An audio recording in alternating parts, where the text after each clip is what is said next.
네, 다 자리에서 일어나 주시기 바랍니다. 오늘 2022년 2월 6일 주연절 후 다섯 번째 주일 예배를 하나님께 드리도록 하겠습니다.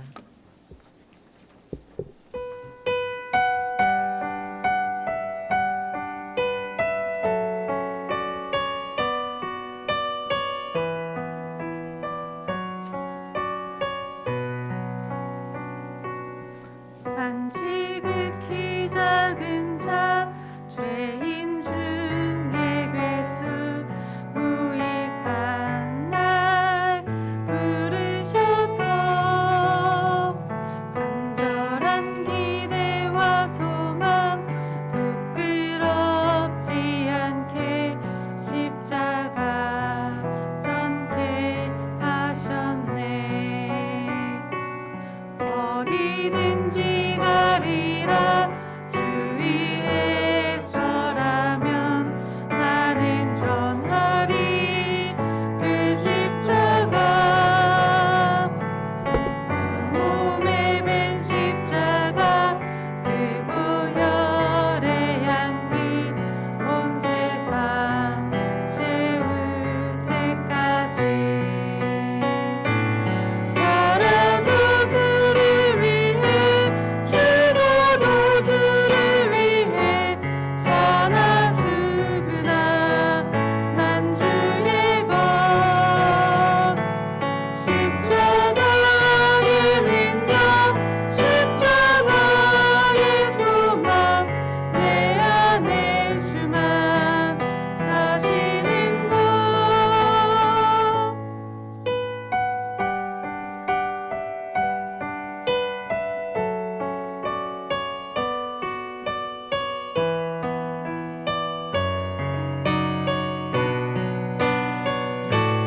살아도 주를 위해 죽어도 주를 위해 사나 죽으나 난 주의 것. 십자가의 능력 십자가의 소망 내 안에 주만 사시는 것. 난 지극히 작은 자 죄인 중에 괴수 무익한 날 부르셔서 간절한 기대와 소망 부끄럽지 않게 십자가 전케 하셨네. 내 사랑 나의 십자가.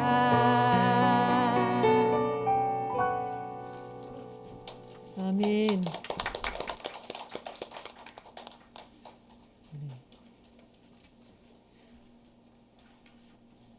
2월 첫 번째 주일입니다. 네, 마이크가 굉장히 신경이 많이 쓰이는데, 네, 이번 2월부터 이제 십자가에 대한 설교를 하려고 기도하고 준비를 하고 있는데 굉장히 어려웠습니다. 그리고 이번에는 또 부활절이 좀 늦어요. 제 수요일이 3월이라서 어쨌든 시작하게 하셨기 때문에 주님께서 언제까지 십자가에 대한 말씀을 전하게 하실지 저도 모르겠습니다. 그러나 오늘부터 우리가 이 십자가에 대한 그 말씀으로 우리 성도들이 함께 은혜를 받는 그런 귀중한 시간을 주님께서 허락해 주셔서 오늘 이 말씀을 통해 저와 여러분이 함께 은혜 받는 귀한 시간이 되시기 바랍니다. 오늘 읽었던 고린도전서 1장 18절에서 25절의 말씀으로 십자가, 하나님의 능력, 이런 말씀으로 오늘 말씀을 전하려고 합니다. 지금 우리 심카이어도 십자가에 대한 난 지극히 작은 자, 아마 사도 바울의 고백을 가지고 이 전영훈 선생님께서 목사님이신지 잘 모르겠는데 쓰신 것 같아요. 굉장히 마음에 울림이 오는 귀한 찬양입니다. 여러분, 이렇게 십자가 그러면 지금 우리 십자가가 가려 있어요. 정말 우리가 정말 사랑하는 십자가인데 우리 오늘부터 겨울 성경학교가 있어서 나무 십자가가 가려 있는데, 여러분 어려서 여러분이 바라보던 그 십자가, 그리고 지금 어른이 돼서 여러분이 바라보는 십자가가 어때요? 다르죠. 또 처음 믿을 때 이렇게 보던 그 십자가와 오랜 시간이 흐르고 나서 내가 바라보는 지금 내가 바라보는 십자가는 좀 다릅니다. 이 십자가라는 게 어떤 그 십자가를 얘기하기보다는 십자가의 그 나에게 다가오는 의미가 다르다는 것이죠. 그래서 제가 생각을 해봤어요. 내가 가장 처음에 그 어렸을 때 언제 내가 십자가를 보았을까라고 생각해 보니까 한 서희보다 좀 더 어릴 때인 것 같아요. 그죠? 서희가 지금 벌써 8살이에요. 제가 한 5살인지 6살인지 그때 이제 우리 동네에 이렇게 산 꼭대기에 높은 곳에 이렇게 예배당이 있었어요. 근데 예배당에 이렇게 뾰족하게 옛날에는 이게 십자가가 이렇게 있잖아요. 지붕 위에 이렇게 십자가가 있죠. 사실 우리 가정이 우리 부모님이 예수님을 믿는 그런 집안이 아니었기 때문에 예배당이 뭔지를 몰랐어요. 그때는 교회라고 안 부르고 예배당이라고 했어요. 예배당이 도대체 무엇을 하는지 저 사람들이 모여서 뭘 하는지 그리고 왜 거기 그 지붕 꼭대기에는 십자가가 높이 달려 있는지 그 의미를 몰랐어요. 그런데 어릴 때 그 예배당에서 한글을 가르쳐 주기 때문에 그때만 해도 한글을 못 깨치운 어른들도 좀 있었고 또 저는 그때 뭐 한 5-6살인데 그 어른들을 따라서 같이 그 예배당을 가서 한글을 배웠어요. 보자기에다 이렇게 책을 싸주시면은 그 보자기를 가지고 그리고 어른들 뭐 20살 된 사람도 있고 30살이 넘은 사람들도 있고 그런데 그런 사람들 사이에서 그 산까지 이렇게 갔던 기억이 나고 그것에서 어떤 찬송도 이렇게 종이로 이런 큰 모조지로 해서 종이로 넘겨주면서 찬송을 가르쳐주고 그리고 한글을 깨우쳐주고 성경 말씀으로 한글을 배웠던 그런 생각이 납니다. 어렴풋이 기억이 납니다. 그리고 그 끝나고 나서 그 흙에 이렇게 경사진데에서 미끄럼도 아닌데 거기서 이렇게 미끄럼을 타고 너무 무서웠어요. 어린데 거기서 뒤에 확 밀면 그 미끄럼틀을 이렇게 내려왔던 그래서 그때 그 교회는 엄청나게 제 눈에는 크고 높고 이렇게 기억이 됩니다. 근데 지금 생각해 보면 참 그때는 잘 몰랐지만 참 정말 주님의 은혜였다. 그 예배당에서 예배당 학교라고 불렀는데 예배당 학교에서 내가 글을 배웠구나. 그 당시만 해도 굉장히 어려운 때였잖아요. 어려운 때였기 때문에 그곳에서 글을 가르쳐주고 찬송이라는 걸 부르면서 음악이라는 걸 접하고 참 주님의 은혜였다 이런 생각을 해봅니다. 십자가 그러면 참 오늘도 찬양을 하고 여러분들이 찬양을 불렀지만 사실 십자가는 정말 비밀이에요. 신비입니다. 그것에 감추어져 있는 정말 비밀이에요. 하나님의 비밀이 담겨 있는 것이죠. 그래서 오늘 본문을 보면 십자가의 도가 멸망하는 자들에게는 미련한 것이고 구원을 얻는 우리에게는 하나님의 능력이라는 거예요. 십자가의 도 그러니까 뭐 그 도를 아십니까가 아니라 이 십자가의 도는 로고스예요. 십자가의 말씀, 십자가에 관한 교훈, 십자가에 관한 말씀을 의미하는 거예요. 여러분 예수님이 이 땅에 오셔서 가장 많이 하신 게 뭐예요? 가르치셨죠. 사람들을. 그리고 뭐예요? 병든 사람들을 고쳐주셨어요. 그리고 또 뭐예요? 천국의 복음을 하나님의 나라 천국 복음을 전파하셨습니다. 쉬지도 못하시고 수많은 일을 하셨지만 결국 예수 그리스도의 그 십자가의 죽음이 없었다면 그 예수님은 우리에게 그냥 선한 가르침을 가르쳐 주시고 뭔가 병을 낫게 하시고 그리고 아주 좋은 신비한 말씀을 해주시는 스승에 불과했을 것입니다. 주님의 이 땅에서의 모든 사역들 가르치시고 전파하시고 치유하시고 이 모든 사역의 클라이막스가 사실은 십자가의 죽음이셨습니다. 그리고 그 죽으신 그리스도를 하나님께서 하나님의 부활의 능력으로 살리신 것이죠. 그리고 예수 그리스도의 그 십자가의 죽음과 부활을 믿는 모든 사람들에게 영원한 생명을 약속해 주셨습니다. 세상에는요 크게 두 종류의 사람이 있어요. 그리고 에릭 프롬이 제가 얘기한 게 에릭 프롬이 그의 책 있잖아요. 소유냐 존재냐 to be or to have or to be라는 그 책을 보면 인간을 크게 두 종류로 구분하고 있습니다. 그건 바로 to be 존재형 인간과 to have 소유형 인간입니다. 그러니까 소유형 인간은 뭐냐면 모든 삶의 의미와 목적을 소유에 두고 사는 사람이에요. 존재형 인간은 뭐예요? 삶의 의미와 목적을 인간 존재 자체에 의미를 두는 사람을 의미하는 거예요. 예를 들면 이거예요. 쉽게 말하자면 사람을 보는 기준이 저 사람 어디 살아? 무엇해? 뭐 어떤 차를 타고 다녀? 그리고 뭐 무슨 뭐 그런 것 이런 게 기준인 사람을 소유형 인간이라고 하죠. 그러나 존재형 인간은 참 저 사람 참 괜찮다. 행동이나 말하는 게 굉장히 저 사람이 말하는 것, 저 사람이 행동하는 걸 보면 굉장히 진실하다. 진정성이 있다. 이렇게 사람을 보는 그 사람 자체로 보는 사람을 우리가 존재형 인간이라고 말할 수 있습니다. 사랑하는 성도 여러분, 돈이 있다고 그 사람에게 어떤 권력이 있다고 그 사람을 가치 있다고 보십니까? 교회도 잘못하면 그런 사람들 많아요. 그래서 그런 사람들을 친구로 하려고 하고 그런 사람들 앞에 가서 있는 그건 소유형 인간이죠.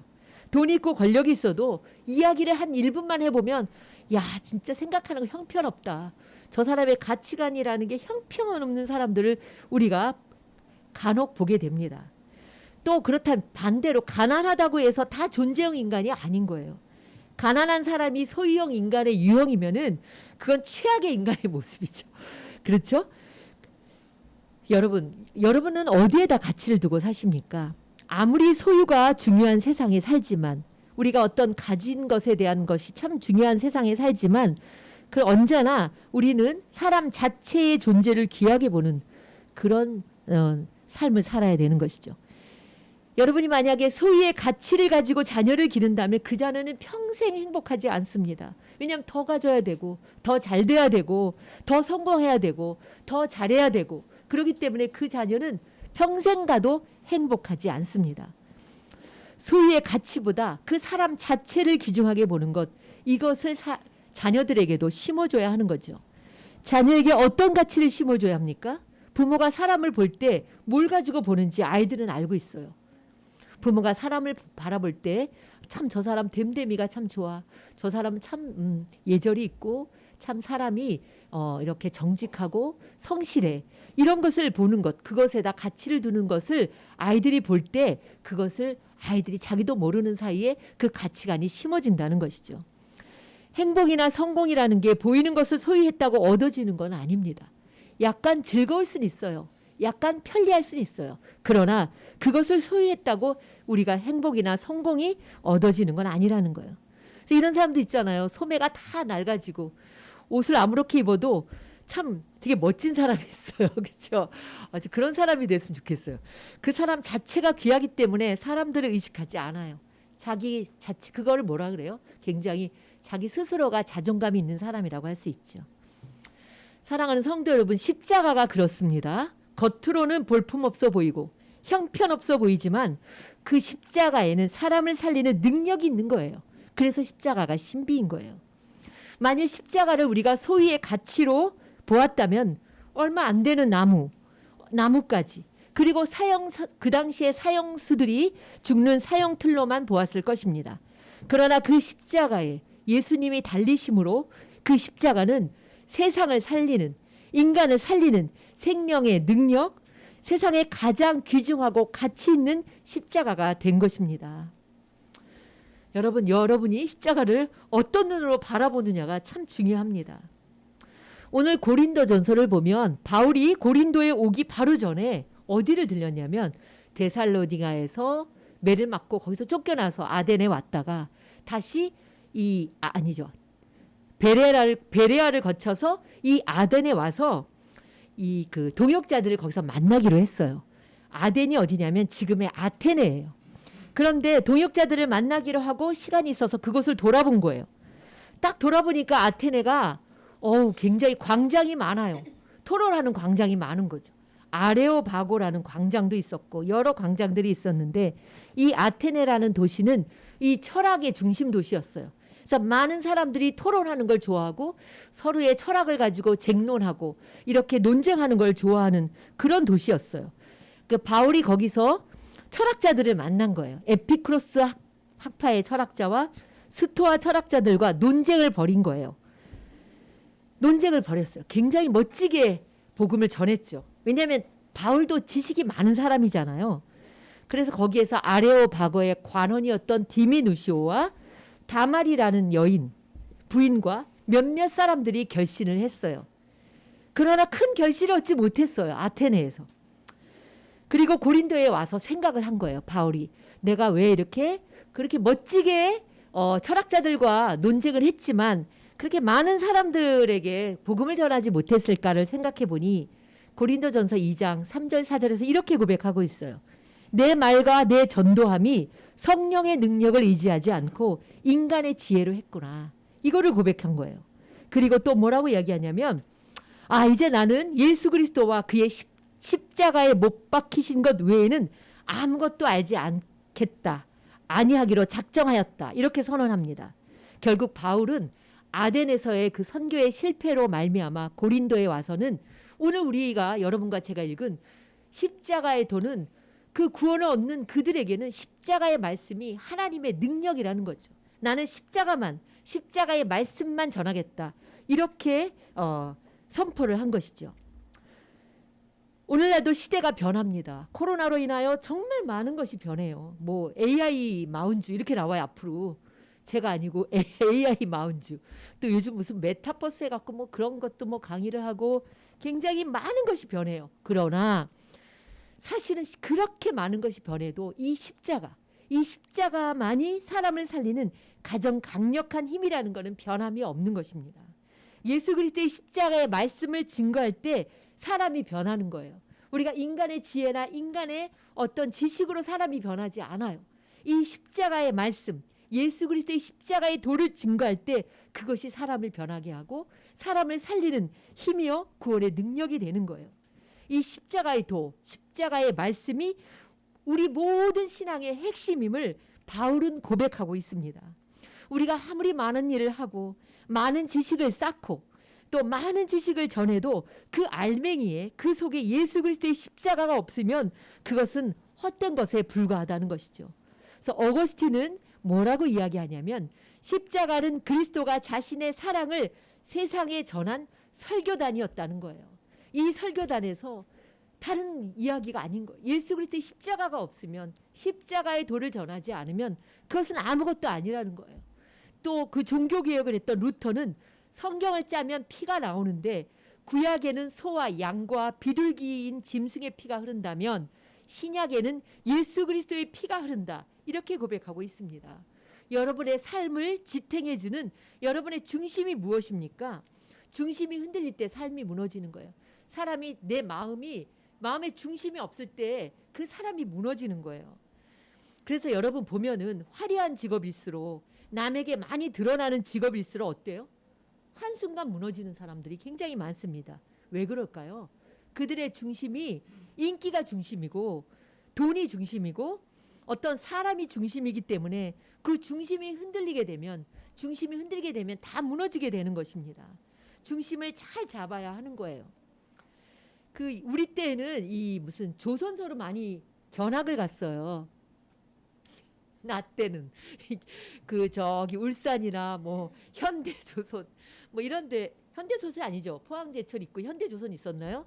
그 조선소로 많이 이렇게 견학을 갔었는데 조선소에 가면 배를 건조 작업을 합니다. 아주 큰 선박들이 있어요. 그 커다란 배들을 보면 앞을 보면 이렇게 주둥이가 이렇게 주둥이처럼 이렇게 톡 튀어나온 그런 모습을 우리가 볼 수 있어요. 배가 물에 뜨려면 우리 생각에는 가벼워야 된다고 생각을 하지만 아니에요. 그게 굉장히 무거운 쇠뭉치가 이렇게 앞에 툭 튀어나와 있는 거예요. 쇠뭉치를 달고 있는 거예요. 이 부분을 뭐라고 하냐면 용골, 우리나라 말로는 용골이라고 하고 영어로는 킬이라고 해요. 킬, K-E-E-L, 킬이라고 부릅니다. 그래서 아무리 풍랑을 만난 배가 기우뚱하더라도 그 제자리로 되돌아오도록 오뚜기와 같은 역할을 하는 거예요. 이 용골이. 그래서 용골이 딱 배의 중심인 거예요. 여러분 오뚜기 있잖아요. 오뚜기도 그 중심이 있잖아요. 밑에 자석이 있어서 그런 것처럼 아무리 큰 배도 풍랑이 오고 막 기우뚱해도 이 용골이라는 이 킬이 배의 중심을 잡는 거예요. 우리 역시 인생이라는 바다에서 얼마나 많은 풍랑을 만납니까? 가정도 수십 번 풍랑을 만나요. 또 사업도 얼마나 많이 그 풍랑을 만납니까? 직장도 그렇잖아요. 직장도 얼마나 많은 위기와 그리고 또 얼마나 많은 그 어려움들을 겪습니까? 건강은 또 어떻습니까? 자녀는 어떻습니까? 여러분의 관계에서도 굉장한 풍랑을 만나서 휘청거릴 때에 중심을 바로 잡아주는 그 용골이 여러분에게 있습니까? 내 인생이 흔들리고 내 가정이 흔들리고 내 마음이 흔들릴 때 방황하지 않고 내 중심을 잡아주는 배의 용골과 같은 그 중심이 여러분에게 있냐는 것이죠. 사랑하는 성도 여러분, 십자가가 우리 인생에 이 용골과 같은 역할을 하는 거예요. 이 십자가의 도, 십자가가 우리 인생의 중심이 되어야 하는 거예요. 왜 그럴까요? 십자가는 한마디로 제가 참 일주일 동안 묵상하면서 이 십자가는 한마디로 말하면 나를 향하신 하나님의 사랑이 증명된 곳이에요. 나를 향하신 정말 형편없는 나, 연약한 나, 볼품없는 나. 그러나 그 십자가가 그 하나님의 사랑이 확증된 곳이기 때문인 거예요. 생각해본 모든 사랑은 이기적입니다. 계산적입니다. 그렇게 사랑이 그리 오래가지 않아요. 우리가 허상의 사랑을 따라가다가 다 거기서 상처를 입는 거예요. 그런데 이 십자가의 사랑만큼은 나를 있는 그대로를, 나의 그 존재 자체 그대로를 사랑해 주시는 거예요. 그래서 십자가의 사랑이 너무나 다른 것이죠. 모두가 떠나가도 끝까지 내 곁에 계시는 분은 예수님 뿐이라는 거죠. 하나님의 사랑, 십자가에서 이루어진 거죠. 자기 아들의 생명을 내어주시기까지 사랑하신 그 사랑이죠. 이 사랑의 증거가 십자가입니다. 누가 나를 대신해서 죽어줄 수 있겠습니까? 자식이 나를 대신할 수 있습니까? 아니면 부모가 대신할 수 있습니까? 제가 요즘 시간이 있어서 그 슬기로운 의사생활 1을 못 봐서 그 1의 시리즈를 보는데 보니까 간을 내어주고 또 콩팥을 내어주고 가족이 그러잖아요. 근데 참 너무나 재밌는 장면을 봤어요. 남편이 간인가? 이제 이 사람이 간 이식 수술을 해야 되는데 시어머니랑 그 뭐 시동생이랑 다 와가지고 며느리한테 이러는 거야. 얘 너 알다시피 니네 시동생은 몸이 약하지 않니? 그 다음에 자기 나이가 많고 그러니까 며느리를 계속 이제 푸시를 하는 거죠. 그러니까 내 어머니 그리고 알겠습니다. 그래서 이제 그랬어요. 그런데 그 의사가 얼마나 많이 사람을 받겠어요. 가족들을 내보내고 그 아내 며느리를 딱 놓고 지금 솔직히 말하십시오. 괜찮습니다. 안 하셔도 괜찮습니다. 그러니 솔직히 말해달라고 하니까 이 며느리가 뭐라고 얘기하냐면 자기가 막 울면서 정말 싫은 거예요. 자기도. 그러니까 뭐라고 얘기하냐면 너무 솔직한 거죠. 이렇게 검사를 했는데 이 간이 맞지 않다고 얘기해 주세요. 이러면서 의사한테 이야기를 하는 걸 보면서 그렇죠. 우리가 그 쉬운 건 아니잖아요. 그런데 그 어머니, 시어머니랑 그 시동생인지 그 뭐 형님인지 계속 이렇게 며느리한테 너밖에 없다. 너가 해야 된다. 이렇게 푸시를 하니 얼마나 힘들었겠어요. 그런 거예요. 아무도 나를 대신해서 뭐를 할 수 있는 사람이 없는 거예요. 부모가 대신해 줄 수 있습니까? 간혹은 있지만 아무도 나를 대신해서 죽을 수 없는 거예요. 로마서 5장 5절에 보면 의인을 위해서라도 죽을 사람은 거의 없습니다. 더욱이 선한 사람을 위해서라도 감히 죽을 사람은 드물다는 거예요. 그러나 주님의 사랑은 어떤 사랑입니까? 주님의 십자가의 사랑은 내가 아직 약할 때, 연약할 때에 주님께서는 경건치 않은 사람을 위해서 죽으셨다는 거예요. 내가 죄인일 때에 주님께서 나를 대신하여 죽으셨다는 거예요. 더 나아가서 내가 하나님과 원수됐을 때에도 예수님이 죽으심으로 말미암아 하나님과 화해하도록 하셨다는 거예요. 사람은 내가 뭔가 잘하고 내게 얻을 것이 있고 내가 뭔가를 가지고 있고 갖추고 있어야 좋아하고 따릅니다. 그런데 하나님은 오히려 정반대라는 거예요. 내가 죄인이고 내가 약하고 내가 병들고 내가 외롭고 내가 실패했을 때 내가 아무것도 없을 때 오히려 주님은 사랑으로 다가오신다는 겁니다. 그 사랑 때문에 우리가 일어설 수 있는 거예요. 여러분, 영국에 셰익스피어가 있다면 프랑스에 누가 있을까요? 빅톨 위고가 있죠. 그 정도로 이 빅톨 위고는 프랑스의 국민 작가입니다. 그 사람이 유명한 그 소설을 배경으로 뭐 뮤지컬도 만들고 영화도 만들었죠. 그것이 뭐예요? 레미제라블이잖아요. 레미제라블의 그 주인공 장발장을 보면은 그 빵 한 조각을 조카들을 위해서 빵 한 조각을 훔친 죄로 19년 동안 감옥 생활을 한 거죠. 막상 감옥에서 나오니 너무나 그를 대해주는 사람, 아무도 그를 맞아주는 사람이 없었던 거예요. 누구도 그에게 하룻밤 잠자리를 내주는 사람도 없었고 밥 한 끼를 주려는 사람도 없었던 것이죠. 그런데 단 한 사람, 장발장을 따뜻하게 맞아준 사람이 그곳에 등장합니다. 그 사람 바로 누구예요? 그 주교죠, 주교. 미리엘의 주교인가? 그 사람은 이렇게 얘기해요. 당신은 내 이름을 밝히지 않아도 좋습니다. 여기는 내 집이 아니라 예수 그리스도의 집이고 이문을 들어오는 사람에게 이름을 묻지 않고 그냥 다만 괴로움이 있는가를 물어볼 뿐이다. 이렇게 얘기하면서 그의 마음을 다독거려 준 것이죠. 그러나 이 장발장은 새벽에 아무도 일어나지 않은 새벽에 은그릇을 훔쳐가지고 달아가다가 다시 경찰에게 붙잡혀 오게 된 것이죠. 그때도 이 주교는 뭐라고 얘기하냐면 아니 내가 왜 은초 때도 줬는데 그거 왜 안 가져갔냐고 하면서 장발장을 두드려 준 거예요. 이 미리엘 주교의 사랑을 평생 잊지 못했던 이 장발장은 그 은초 때만은 내내 자기가 가지고 지니고 다녔다고 이야기를 합니다.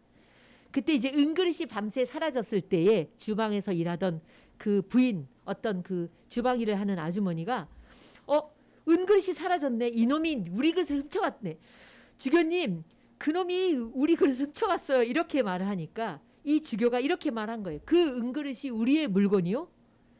내 잘못으로 우리가 오랫동안 그 은그릇을 갖고 있었어. 그것은 가난한 사람들의 것이요.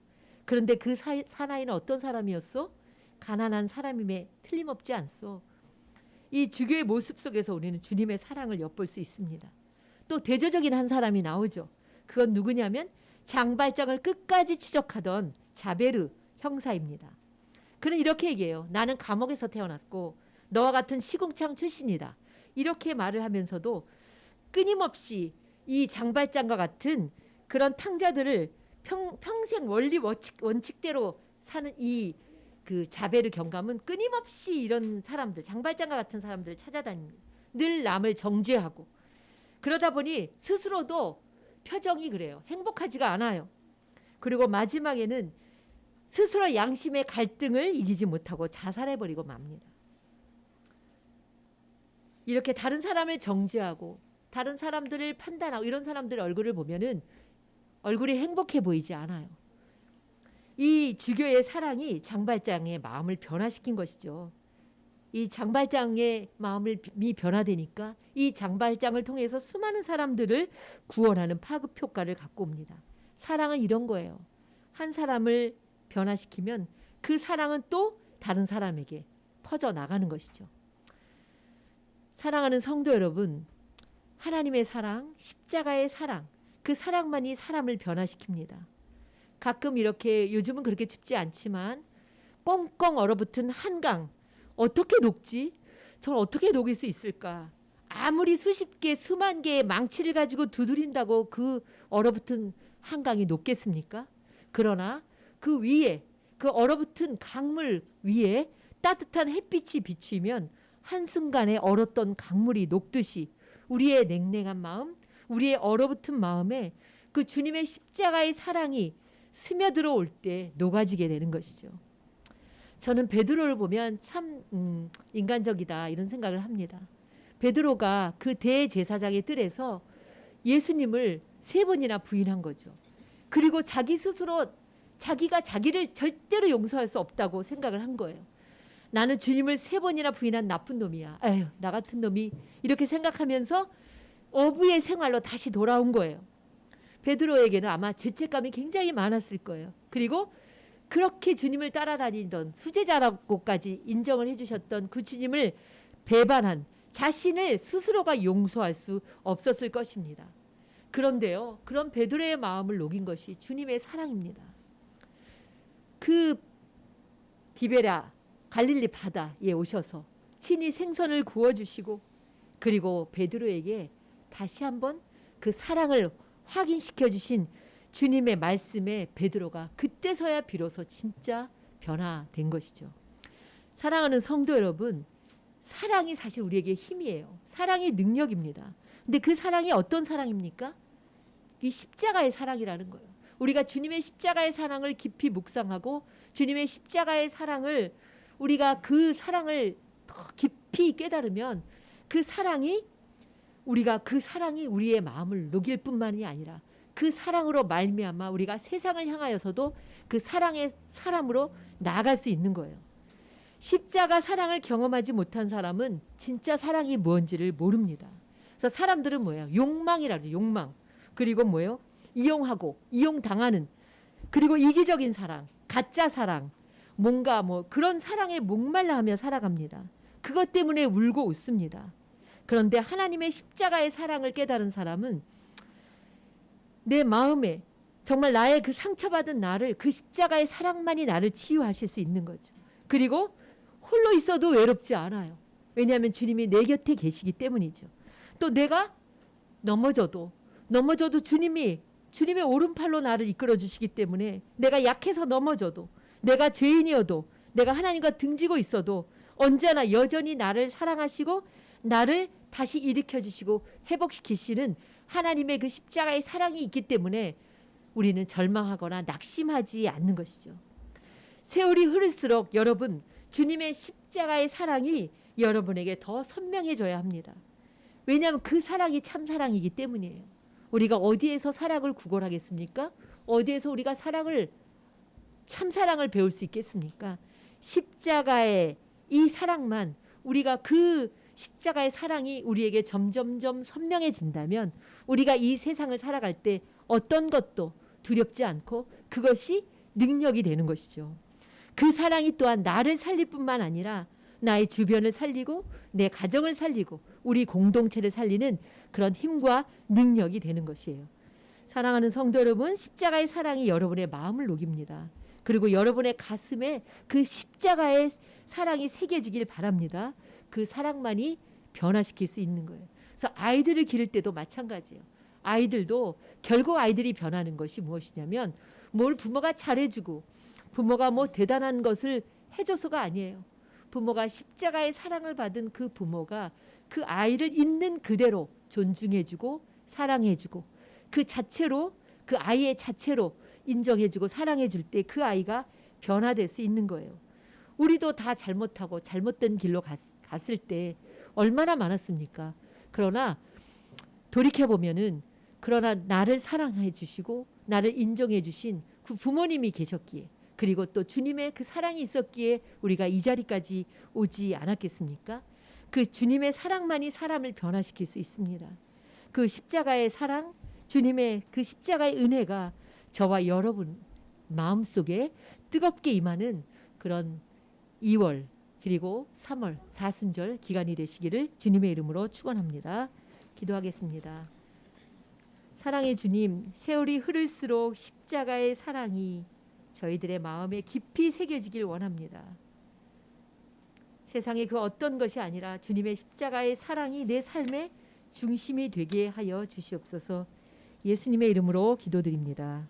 아멘.